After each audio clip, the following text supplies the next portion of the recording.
Hello, everybody. Still here. Thank you so much for being here. So I'm Jasmine Cleek with Quarterly West. I really want to thank all of our contributors who are reading for us tonight. Really want to thank anyone who's ever read our journal, submitted to our journal, and I'm so thankful to be here with other amazing journals that I have always looked up to, wanted to be in, all of those sorts of things. So really amazing to be here tonight and with a lot of our Quarterly West editors, and also former editors. Thank you for your time and previous service to us. We started in 1976, and we are mostly run by graduate students at the University of Utah, but also readers kind of everywhere, and I really hope you submit to us sometime. Thank you for being here. It's an honor, a pleasure, and I will introduce now a Quarterly West contributor, Haley Graffunder. Thank you.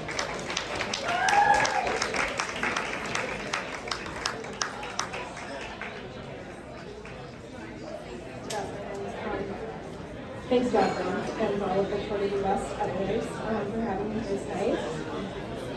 I'll start with a poem published in Quarterly West.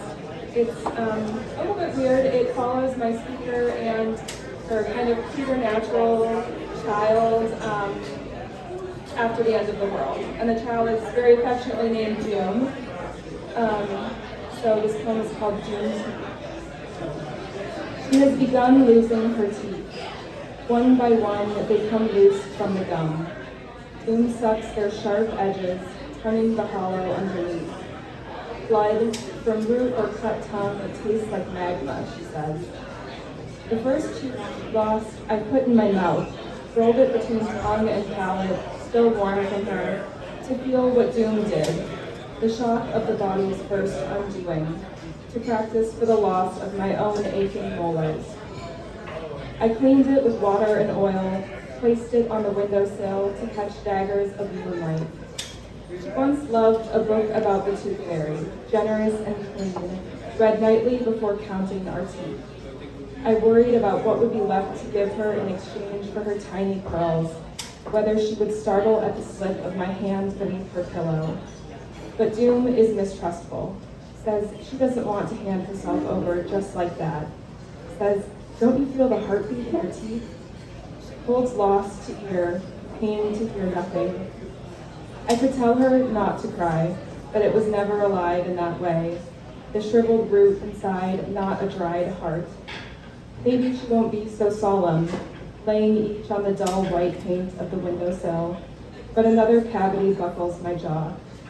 Let her mourn each fallen friend while she awaits the new one's arrival. Let her believe that life can be replenished.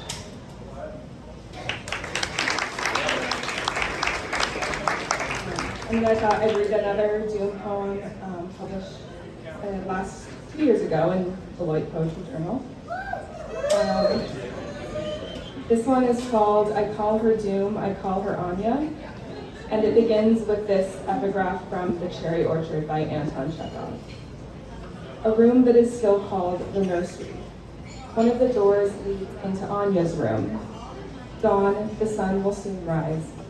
It is May, the cherry trees are in blossom, but it is cold in the orchard. There is a morning frost, the windows are shut. Doom tosses in bed. Moon slivers ache under her skin, and simply put, we cannot take another night of dreams. Hers snaking through a murky water, deep marsh in her throat, all mud and rot and rain. Mine, their mirror, dusky eyes involved in some honest sorrow, sinking, searching for doom in the unfathomable darkness of the bog. We have watched so much disappear. Some nights I see her legs kicking through the sludge as if to swim deeper. Muddy feet, the only part I can grab to pull her out, sputtering. Tonight we catch each other awake, peer across the space between pillows with one eye open, like they might have done once on I Love Lucy. There's no way of knowing anymore. The electricity vanished before June could walk. But I tell her how the episode would have gone. Try to drown out the moon's faint glow with something sunny. She smiles for a moment, then opens both eyes and the ache is back. What's left for her to do? Tangle from sheets, greet the floor with clean little toes, make her way through the dark house. I follow to the porch, to the night cold air as we do when she gets croup. The frozen inhalation shocks the body, makes way for breath in a jammed throat. What we cure tonight, I don't know. Only that we stay a few minutes, listen for the rumble of a train that no longer runs, insects that no longer hum. Survey what was doomed to be lost from the start. It's enough, maybe, to fill up with quiet, frostbitten earth and slip back inside. I thought I'd end with just one more really short one, a little sonnet. This one was published in Blackbird recently. And it's not a doom poem, or at least not in the same way. It's called Relic. The shine of a beetle's back becomes a shard of glass. It is night because it is always night. The way green must always be green, though winter hazels my eyes. The way bones belong to just one person. The way I will never be anything but 10 when my brother drives off for good. Before it was a beetle, the shard of glass might once have been a Heineken, and either way, I am glad to miss it with my step. I walk circles around the point and miss it every time. When I am 14, I miss it in Wednesday night catechism, meditating on the schoolroom carpet. Sister Joseph praises the blue light, spirit I see behind my eyelids, and suddenly I am holy, a martyr, a saint. My bones split and exalted as relics in as many altars as one body can supply. The girl of me would have died for anything she felt chosen by, so it was that moment there she perished. And now, always the dark, always my brother driving away.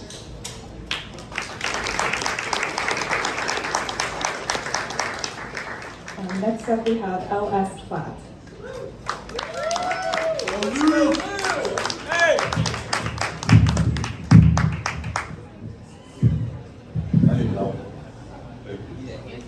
I need a hand lift, right?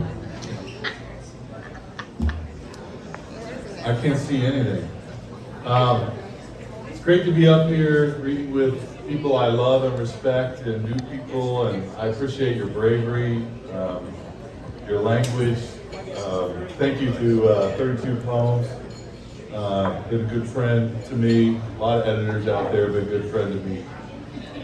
David Clark, thank you. I'm going to read 3 poems and see how that goes. This first poem is for all the teachers out there. It's called Felonious, as in felony. Felonious.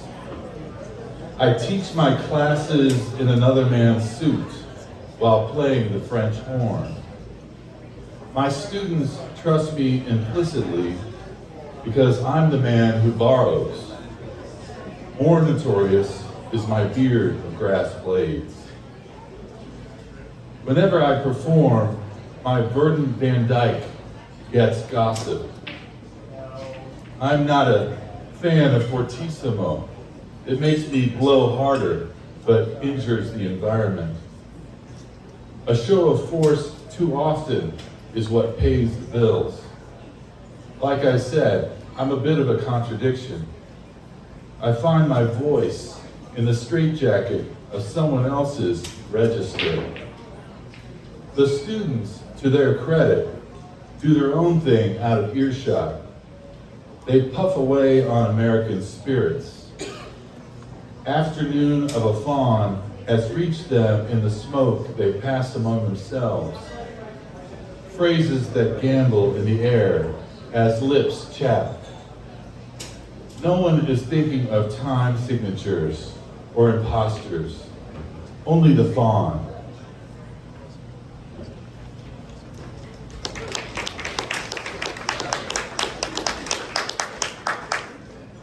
Uncontainable, I leave the house unlocked and follow the muse to the garage.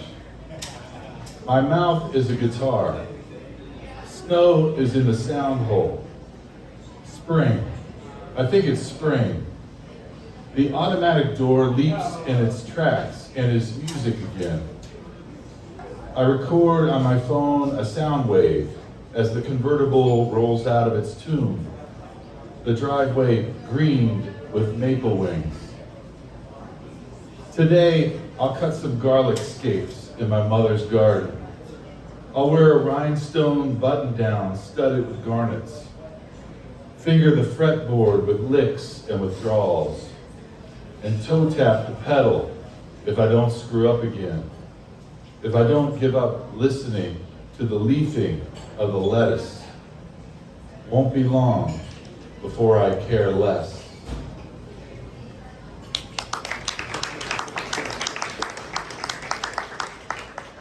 And this last poem's called Iceland, and I've never been there. I miss Inski. I miss her iconography of Iceland. A woman like Inski ought to exist, a woman salty and congealed. Paintings of Iceland also ought to exist, and Iceland itself deserves a turn in the sun. And God, the Terra Nova, for whom Inski paints portraits.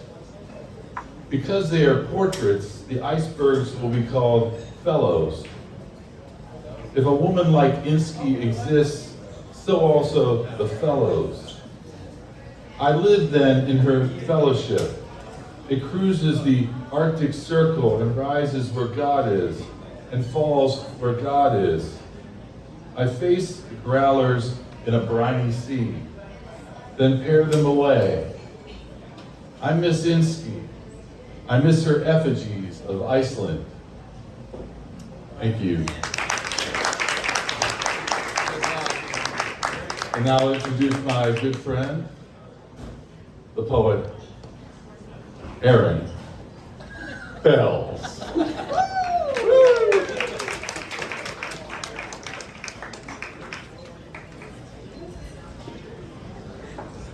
That's pretty weird. I love you, Lou. Okay, can you all hear me? Yeah. Am I louder? Okay, I'm just going to read this one poem. My Last Duchess. That's my last Duchess painted on the wall, looking as if she were alive. She's not. She was too flirtatious, so I had her killed. Now I want to marry your master's daughter. Thank you. I'm just going to read this one poem. My dad. I don't remember the first time my dad told me to hurry my ass up. I must have been 7 or 8 months old, and as naive as I was, I tried to hurry up only my ass, and no other part of me. And he said, son, hurry or I'm going to beat your ass good, and realizing that there was no way to separate my ass from the rest of my body, and having noted this other curious use of the word ass, I deduced that by ass he must have meant all of me. That if I didn't hurry all of me up, he was going to beat all of me good, though then the question became what he meant by good. For certainly he was threatening to beat me badly, or at least well. It wasn't until I was 2 that I began to understand the nature of street lingo, and that my dad communicated in street lingo, sometimes when he was in a hurry.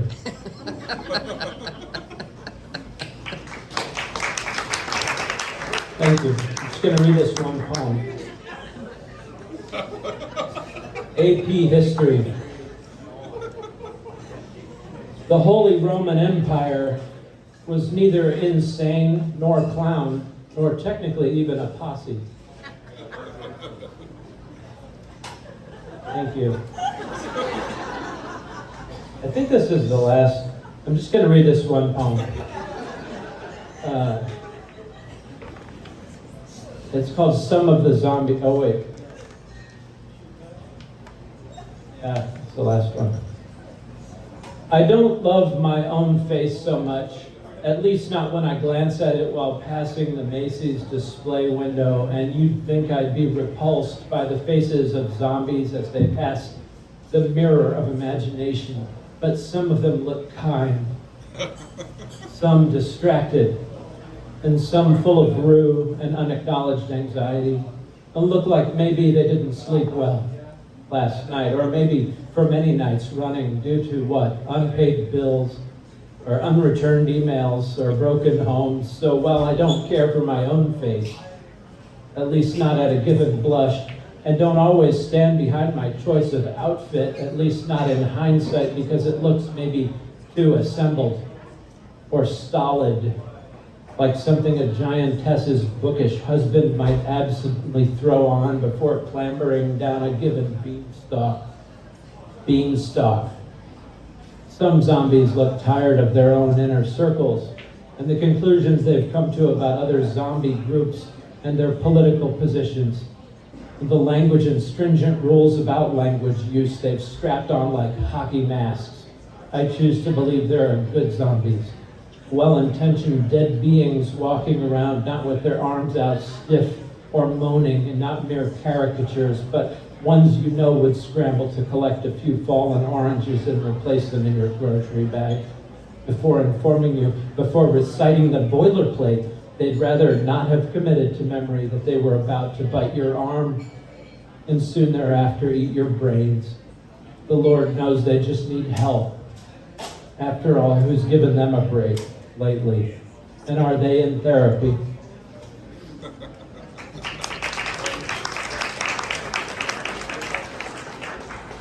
Thank you. And now to introduce our host, our main host, George David Clark, the author of Revy, which won the Miller-Williams Prize and Newly Not Eternal. Okay. Aaron, that was great. But if I said I was going to read one poem now, who would believe me?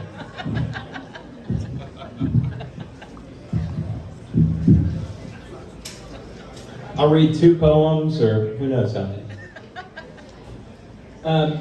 Ryan Wilson, are you still around? Ryan? Yeah. Ryan, thank you so much for inviting me to read, and for everything you do with Literary Matters. If you guys aren't reading every issue of Literary Matters and sending your best poems Ryan's way, you're doing this wrong. This is a few keys. This is the key to my pickup, and this is the key to my home. The key to my laptop is letters and symbols, my birth dates, the key to my phone. I once stole a key to a diary, and once turned a key made of bone. What this key can do, I've forgotten. This key is some other key's clone. This key takes the form of a feather and swings the green doors and the roofs of this oak. This key is the match, and it lights up an altar and frees a black serpent of smoke. This key is the bronze in my brown left eye, and what shuddered tonight is unclear. This key is the pitch and the torque of my voice. May it fit in a favorable ear. If coins make a key to the turnpike, the toll booth's a bribable latch. So a vein is impressed by a needle, and hardwood submits to an axe. But you can't coax a mind with an order or force belief loose with a fact. When I've turned, it's the teeth in a bittersweet song, their diligent baffle and scratch. This last key, of course, is a wristwatch. I turn it by sitting stock still, by letting the clouds turn around me, by adding more drinks to my bill. Eventually, everything opens. The blue fist of evening, the maw in these rocks. With a click, it all fastens behind me. This last key is also a lock. Just so you know, the best book at AWP this year is going to be at the LSU booth, right? It's not my booth. It's actually Ryan's in Ghostlight. Ryan's going to be signing at 11 o'clock tomorrow morning. If you're not there, you're missing out on something special, right? Ryan, thank you. Yeah. So on the cover of my book, I've got the three fates, right? These special people. And I've got a version of these archetypes in my book. One of the poems that Ryan was good enough to publish is called Song of the Genie, right? And another version of the fate archetype, right? I'll read this and then I'll get out of your way. Song of the Genie. I lake the drought. I bake flood off again. I make fools rich enough that for a while they fool the rich enough to dictate style. I beautify, I muscle up, I thin, I pheromone, I woo, I violin the mood, I penthouse suite and private aisle, I ease death out of you but never smile, and only ever last what's always been. The books and movies are confused, of course. It's my warm, time-worn rag that rubs your mind to force the rank wish free, voracious, blind, and magnetized to bankruptcy, divorce, exhaust fumes primed into the past due Porsche. At last, I'd grant you, but you decline. Thank you all. Rachel Edelman.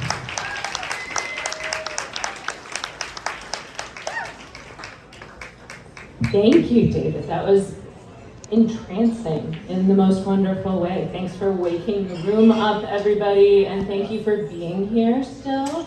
I'm on West Coast time, so I've got a couple hours built in on y'all, but I'm really glad to be here. This is my debut collection, Dear Memphis. Out now from River Books, just 2 weeks old in publishing world, and I'm gonna read from it.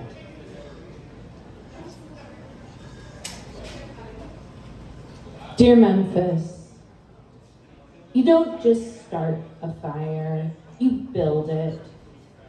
I'd ring her doorbell, eyes having leaked across my grandmother's root-pocked lawn, and she would split sheets from a stack of Sunday Times to feed the red steel belly she tended. Behind me, my own home bellowed in a blaze I lit but didn't build. Her wedding ring spun behind a knuckle, swollen like a knot. Bark grows thick around a loss. Slip by slip, words toppled, inaudible in my throat. She was still breathing when my uncle asked who might want the house, and I felt fire in the hollows of my ears, years worth of sap seizing my mouth shut.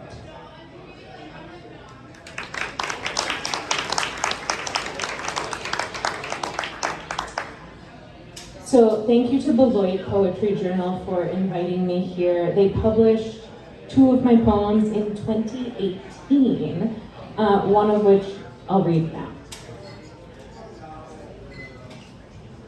Oh, and maybe I should say my collection deals with the estrangement and belonging of a Jewish family over 5 generations in Memphis, Tennessee. Descent fragments. When we arrive, the rabbi says, we make a cemetery first, then a butcher, then a synagogue. When one gull sets off a sky siren, I look toward a dozen chasing off an eagle. Is it that easy? Is that why we burned our papers as our ships neared shore? Aren't you descended from a famous rabbi? Says Eve. The rabbi says ashes to ashes, but we don't cremate. Something about a body for the rapture. No need to tell my husband about the motionless hatchling and bleaching its stain off our balcony. Would you rather be exterminated or assimilated? Between the eaves and gutters, clumps of death come quickly, volunteer their blossoms. Without a prayer book, without a minyan, I whisper the mourner's Kaddish after the administration's first bombs. I watch Kay worry her roving into matted shrouds before needle felting the migrants, mothers, slim-limbed men, children. We have a homeland now, the rabbi says.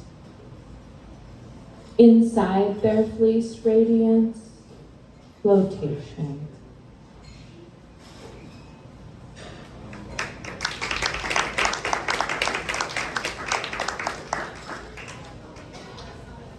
I now live in Seattle, so many of these poems, while they are addressing Memphis, are also taking place very much rooted within and in conversation with the communities that I live in the Pacific Northwest. And this poem was written for the Cascadia anthology, or ecology poetry, that was published last year. Dungeness. Beneath what I see is what I know. When the dark sinks in, drop a lantern off the dock. What gathers looks at first like specks of dust, then moths at a porch light in summer. Stay put, pass a bottle. The grate beneath keeps rising to the beacon, brine breathing around us like a lung. Disc of carapace, fleck of claw. A crab's shell starts out too soft to be protection. Think of the depth it sinks to, fresh from the molt, to bury itself in the sand. I know how it feels to realize I've bricked my own dungeon.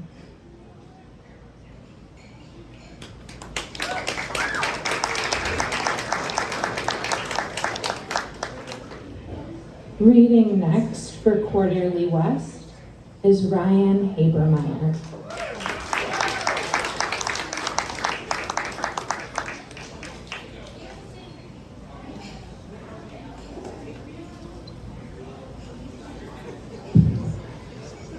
Thanks to everyone who's still here.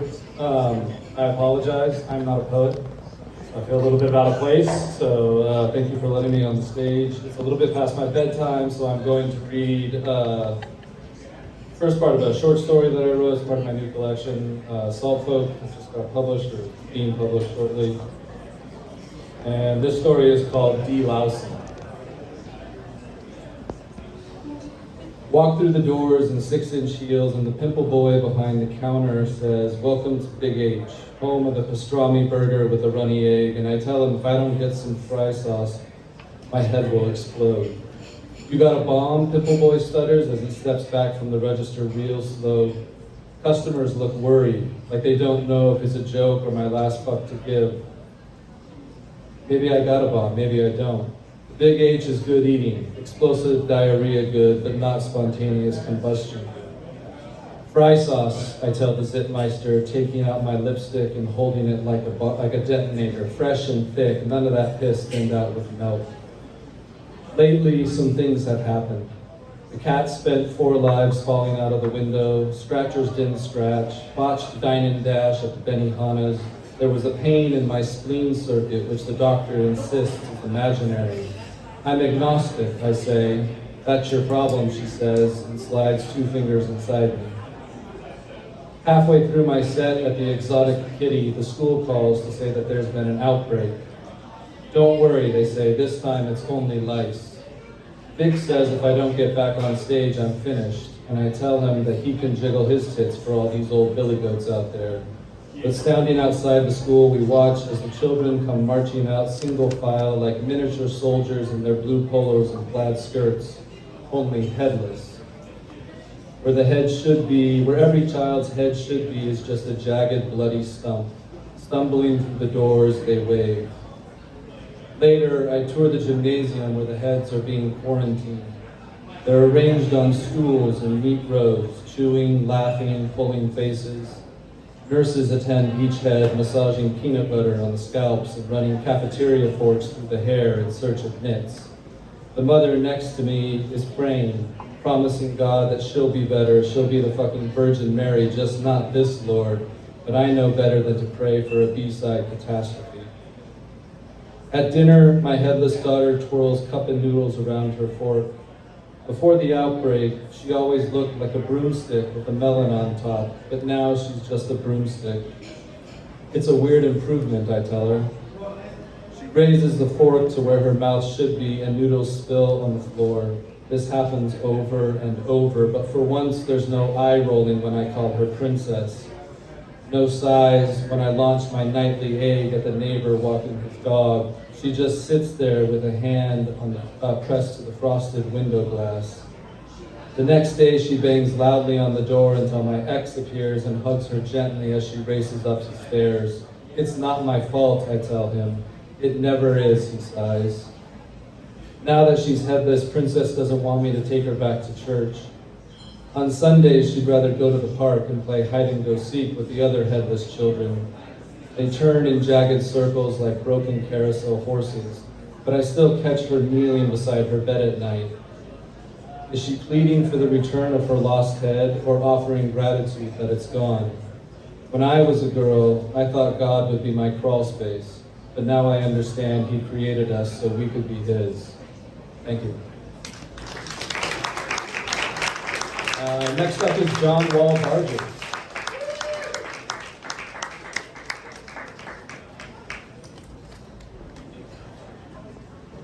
Hi, folks. Thanks so much to David Clark for inviting me to this. The first of 2 poems that I want to read was in 32 poems. So this was inspired by an article that I read. So a woman, her child dies, the heart is transplanted into another child, and then she finds that other child and she's like listening to the heartbeat. This is called The Delight of Misapprehension. Ever hear far off a grinding, some big machine in the wrong gear, then realize with a pang it's an animal in pain? Once I heard a hawk scream, opened my door to find a kitten, astray, gazing at me, eyes cold. It's hard to hear right. Just ask the Arizonan mother resting her head on the chest of a girl, not resting, listening to her son's heart transplanted into this tiny brown chest. In antique times, those who died abruptly, they called gods.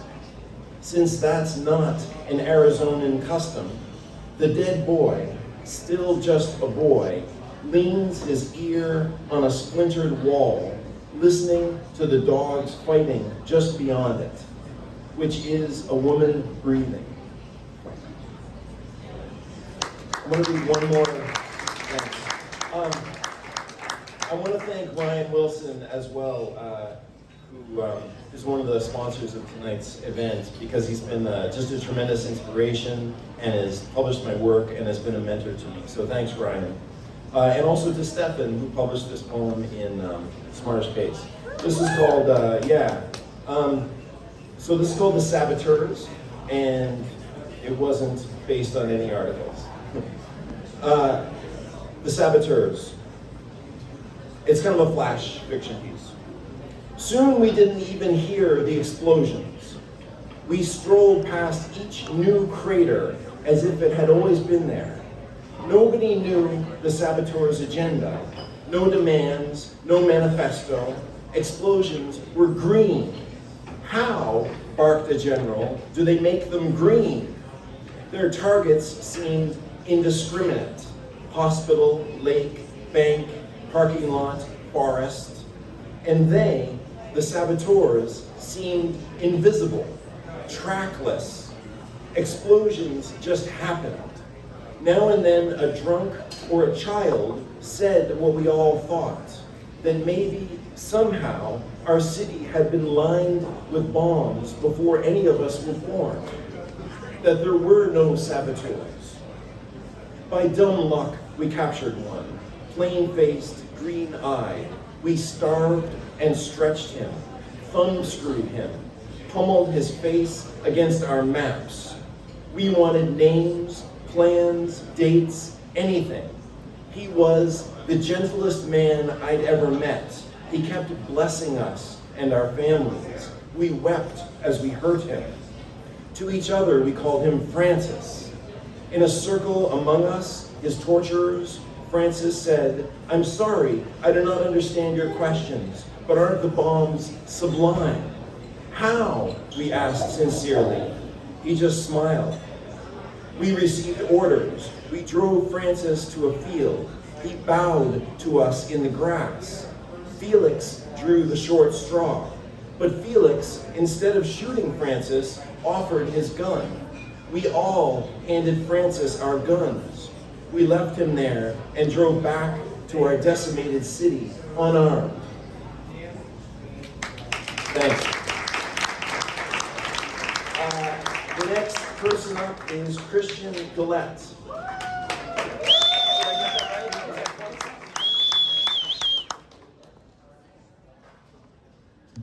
Can everybody hear me?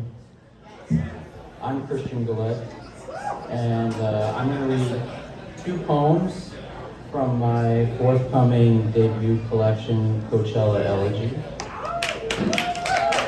coming out in July. And I'm going to read 2 poems about Palm Springs. This is called Quake. He reclines on his elbows beside the pool, says they should abolish the filibuster. Fatigue, he says, this is what they want. The water is untroubled after last night's tremor, the epicenter somewhere beyond the highway. The world is coming apart, fire in the mountains. But he's next to me. Depthless water, his body uncovered. Our drinks sweat under the umbrella and the fruit trees. That evening, another tremor. We return to the Airbnb to find oranges in the still warm pool. Not easy to make the filibuster sound sexy. And the last poem I'm going to read, it's cool, this is the first time I've ever flipped through my own pages. And thanks to Smartish Pace for inviting me. This is also about Palm Springs and the main drag that goes through Palm Springs called Palm Canyon Drive. On a hotel rooftop, we survey a boulevard below on its way to an even smaller city named after a cathedral. Not a specific one, but a cathedral city. None of its spires are visible from Palm Springs, this hotel rooftop that feels like the right one tonight. Balcony shields keep our napkins from flying away, but the plexiglass is low enough for a view of lights in the mountain pass we drove through. How could an ocean be so close, we thought, but also impossible? This is every day for people who live here, surrounded by wind turbines, your hand not casually on my thigh, start of a vacation that's unmeasurable since the DJ's tunes don't ever fade out. What would we call our day's history was maybe an hour downtown in a store called Gay Mart, buying underwear. No, the drink isn't lying to you. We don't lose these scenes when we come down to street level. Thank you. Next up is